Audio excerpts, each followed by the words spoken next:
আগে লোকটার কথাগুলো শুনেন, তারপর বলছি। কিছু লোকজন যে বাচ্চা সহকারে দাঁড়ানো ছিল, এগুলা বিমানের প্রাথমিকভাবে মুখের সাথে মাটির সাথে গাইতে গেছে, ছিন্ন বিচ্ছিন্ন হয়ে গেছে। এখানে তো প্রাথমিকভাবে কেউ দেখে নাই।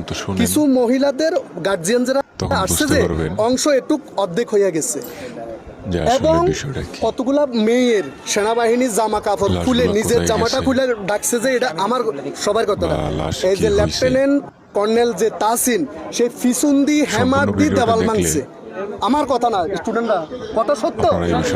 এই যে স্টুডেন্টরা আছে এবং সমস্ত ছেলেগুলা ফার্স্ট ইয়ারে সেকেন্ড ইয়ারে সমস্ত ছেলেগুলা কাজ করছে। আমি সেনাবাহিনীর সাথে কাজ করছি, একসাথে লোক সরাইয়া পানি আনার ব্যবস্থা, উদ্ধার তৎপরতা যেন সহজ হয়, এই কাজগুলা করছি।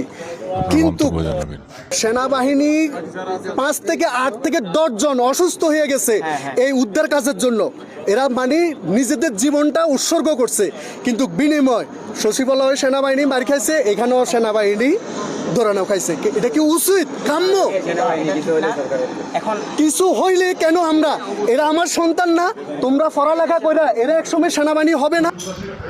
বাঙালি জাতির মধ্যে এমন কিছু মানুষ আছে যারা নিজেদের সুযোগ সন্ধান খুঁজে, নিজেদের মতলব হাসিল করার জন্য সুযোগ সন্ধান খুঁজে।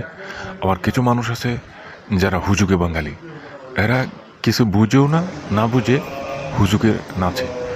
মানুষ যদি হুজুগে কান না দিয়ে সঠিক তথ্যের ভিত্তিতে কাজ করে, সঠিক তথ্যের ভিত্তিতে দাবি দাবা উপস্থাপন করে, তাহলে দেশের মধ্যে কোনো অরাজকতা সৃষ্টি হয় না। এরা কিছু আছে যারা দেশকে অরাজকতার মধ্যে ঠেলে দিতে চায়। এরা আসলে দেশের উপকার চায় না, দেশের শান্তি চায় না, আসলে ওরা চায় দেশের ক্ষতি। এই লোকটার কথা থেকে আপনারা বুঝতে পারছেন যে আসল বিষয়টা কি।